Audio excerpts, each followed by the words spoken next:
बिहार में अगर कोई एक पार्टी है जो बिहारियों के दुख की घड़ी में उनके साथ खड़ी है तो वो सिर्फ एकमात्र लोक जनशक्ति पार्टी। पूछे मुख्यमंत्री नीतीश कुमार जी से भैया कि पिछले 15-16 सालों में जब से आप प्रदेश के मुख्यमंत्री हैं कोई एक प्रदेश में विकास का कार्य बता दीजिए उन्होंने किया। जो अभ्यर्थी जो अपने जायज मांग को लेकर सीटेट बीटेट के अभ्यर्थी अपनी जायज मांगों को लेकर सड़क पर उतरने का काम कर रहे हैं उनके ऊपर लाठी चलाने का काम मुख्यमंत्री नीतीश कुमार कर रहे हैं। और ये 2005 में ही नहीं बोलते थे कि मैं जंगल राज का विकल्प सुशासन लेकर आऊंगा। इंसाइडर लाइव में आपका स्वागत है। आपके साथ में मैं हूं अनामिका। बिहार के नालंदा में लोजपा रामविलास का 3 दिन का प्रशिक्षण शिविर कल से शुरू हो चुका है और ये शिविर जो प्रशिक्षण शिविर लोजपा रामविलास के द्वारा आयोजित किया गया है राजगीर में, ये शिविर कई मायनों में बेहद ही महत्वपूर्ण है। इस शिविर का उद्घाटन राजगीर के कन्वेंशन हॉल में खुद लोजपा रामविलास के राष्ट्रीय अध्यक्ष चिराग पासवान ने किया है। और इसके साथ ही साथ आपको बताएं कि चिराग पासवान ने इस शिविर का उद्घाटन किया और खुद को हमेशा ही चिराग पासवान मौसम वैज्ञानिक का बेटा बताते हैं, लेकिन इस बार मौसम वैज्ञानिक का बेटा बताते हुए उन्होंने बिहार की राजनीति को लेकर के बड़ी भविष्यवाणी की है। दावा किया है कि बिहार में ये जो सरकार है, महागठबंधन की जो सरकार है, वो ज़्यादा दिनों तक नहीं टिक पाएगी और बिहार में जल्द ही मध्य अवधि चुनाव होंगे। और इसी मध्य अवधि चुनाव का जो शंखनाद है चिराग पासवान इस शिविर के जरिए कर चुके हैं, यानी कि कहीं ना कहीं जो मध्य अवधि चुनाव होंगे बिहार में, इसको लेकर के तैयारियां जो हैं वो चिराग पासवान के द्वारा उनकी पार्टी लोजपा रामविलास के द्वारा शुरू कर दी गई है। और इसका आगाज हुआ है इस 3 दिवसीय प्रशिक्षण शिविर के द्वारा। इस प्रशिक्षण शिविर में जितने भी पार्टी के नेता हैं, कार्यकर्ता हैं, उन सबको ट्रेनिंग दी जा रही है, उन सबको जम करके काम करने की बात कही जा रही है, भ्रमित होने की बात नहीं कही जा रही है। और कहीं ना कहीं आज शिविर का दूसरा दिन है और इसमें चुनाव की तैयारियों को लेकर के पूरी तरीके से रणनीति जो है वो बनाई जा रही है। पार्टी 2024 के चुनाव को लेकर के रणनीति तैयार करने में जुट गई है और यही कारण है कि अपने कार्यकर्ताओं में नई ऊर्जा पैदा करने के उद्देश्य से इस शिविर का आयोजन किया गया है। दूसरे दिन चिराग पासवान कार्यकर्ताओं को संबोधित किए और संबोधित करते हुए चिराग पासवान ने तमाम तरह की बातें कही है। मुख्यमंत्री नीतीश कुमार के खिलाफ चिराग पासवान हमेशा ही अपनी आवाज को बुलंद करते रहते हैं और हमेशा ही तमाम तरह की जो बातें, जो सच्ची तस्वीर है, उसको जनता के सामने लाते हैं। चिराग पासवान ने आज दूसरे दिन सभा को संबोधित करते हुए कहा कि सुख और दुख में बिहार के और बिहारियों के साथ में जो पार्टी खड़ी है वो पार्टी लोजपा रामविलास की पार्टी है। और मुख्यमंत्री के हालात पर भी तंज कसते हुए कहा कि मुख्यमंत्री की पार्टी 1 नंबर से 3 नंबर की पार्टी कब बन गई पता ही नहीं चला।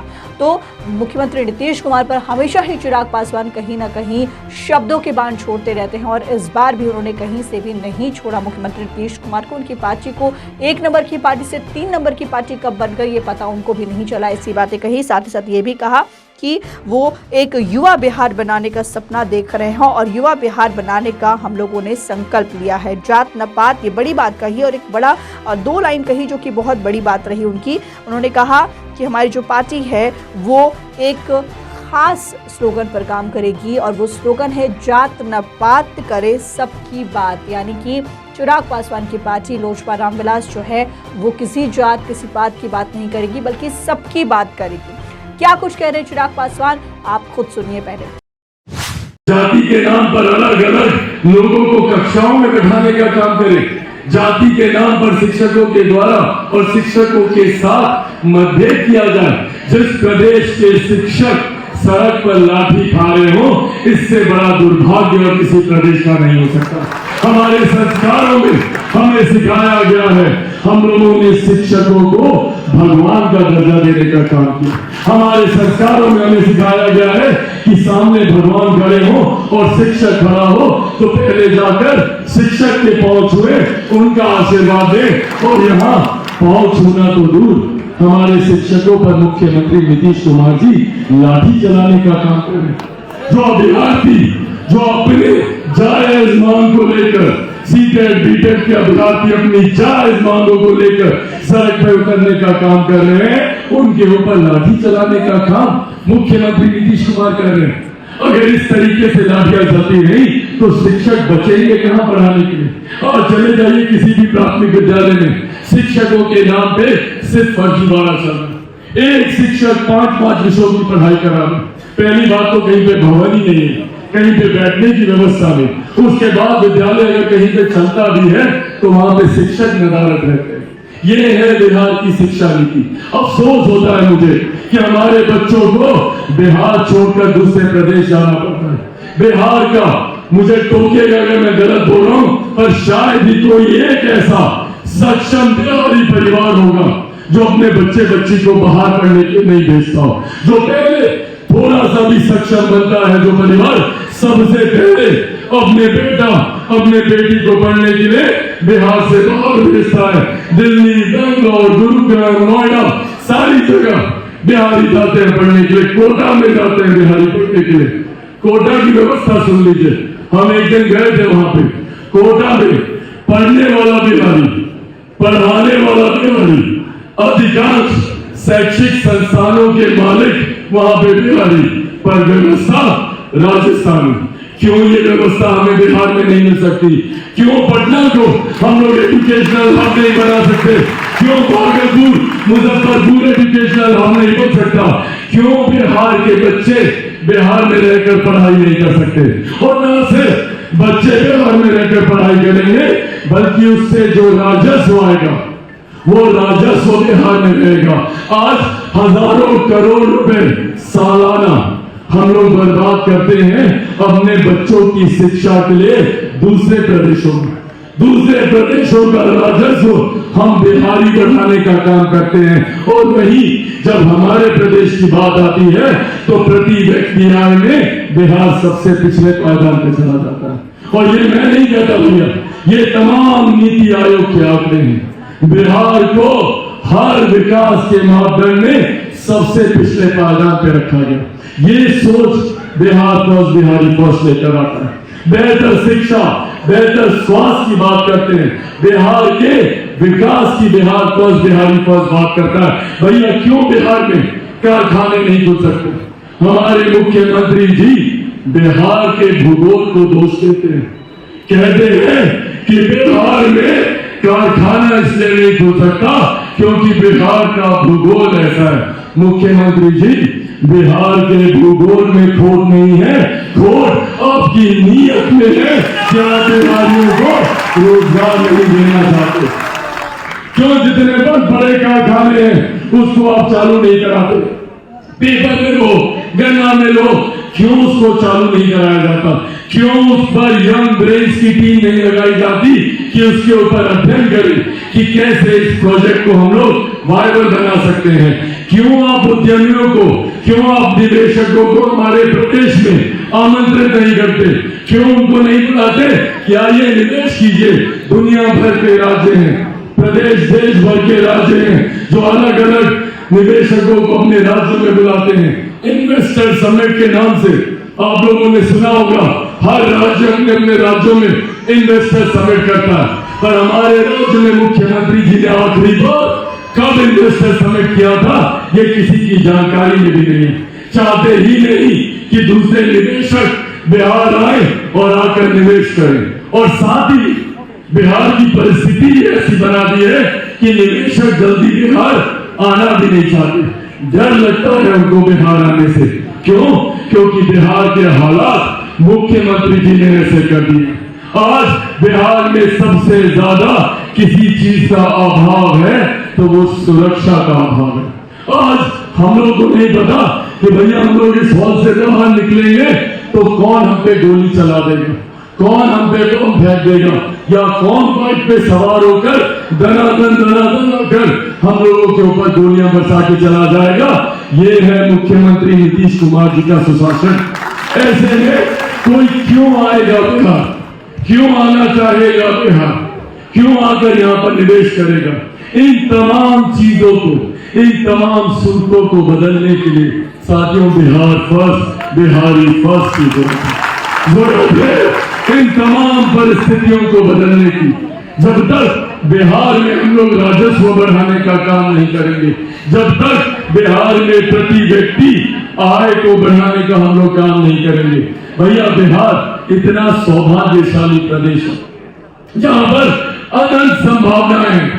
टूरिज्म को लेकर हम लोग अलग अलग प्रदेशों में जाते हैं, गर्मी की छुट्टियां मनाने, सर्दियों की छुट्टियां मनाने, घूमने फिरने, पर हम लोगों ने कभी नहीं सुना कि कोई दूसरे प्रदेश के सैलानी बिहार आते हो घूमने के लिए या पर्यटन के लिए। अलग अलग राज्य अपने नेशनल चैनल पर एडवर्टाइजमेंट चलाते हैं, वहां पर प्रचार करते हैं कि आइए कुछ दिन गुजारिए हमारे प्रदेश में।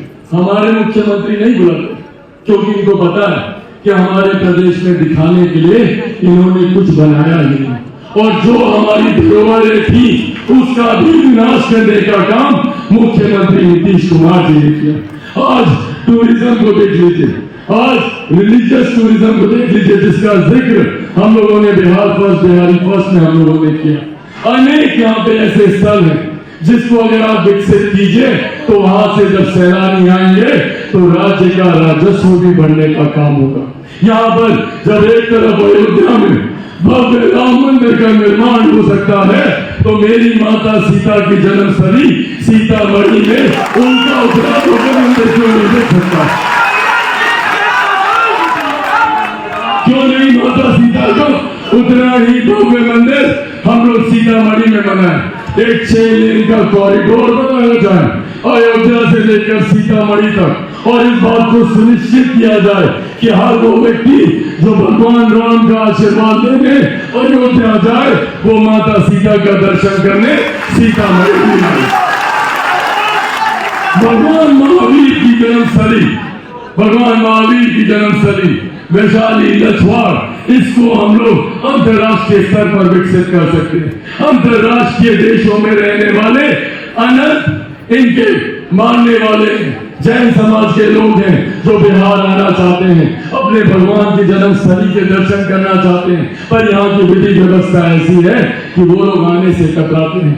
गुरु गोविंद सिंह जी की पटना साहिब में आप उसके हालात देखिए, अगल बगल आने जाने का रास्ता कैसा करके रखा, उसी को अगर खूबसूरती से विकसित किया जाए, बोध गया गौतम बुद्ध की धरती अंतरराष्ट्रीय सिटी के तौर पर उसको विकसित किया जा सकता था, पर इस दिशा में मुख्यमंत्री नीतीश कुमार जी का ध्यान नहीं जाता।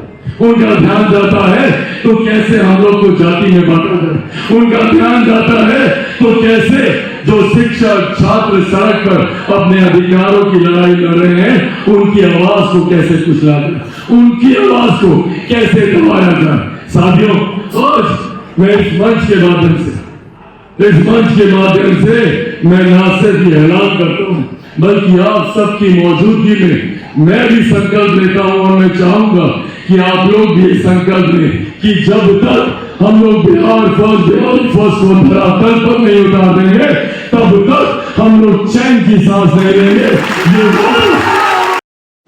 तो देखिए, तमाम तरह की बातें चिराग पासवान ने कही और ये भी कहा है कि जो इस बार महागठबंधन की सरकार बनी है वो महागठबंधन की सरकार अपनी महत्वाकांक्षाओं के लिए बनी है। महागठबंधन की सरकार जो है वो अपनी महत्वाकांक्षाओं के लिए सरकार बनी है। पहली की जो महत्वाकांक्षा है, क्योंकि लंबे समय से राजद जो है वो सत्ता से बाहर थी, तो कहीं ना कहीं अपने आप को सत्ता में लाने की जो महत्वाकांक्षा है उसके लिए महत्वाकांक्षा के लिए सरकार बनाई गई है। और दूसरी जो मुख्यमंत्री बने रहने की महत्वाकांक्षा है, इस कारण गठबंधन से जुड़े हैं, तो यानी कि दोनों की अपनी अपनी महत्वाकांक्षा है।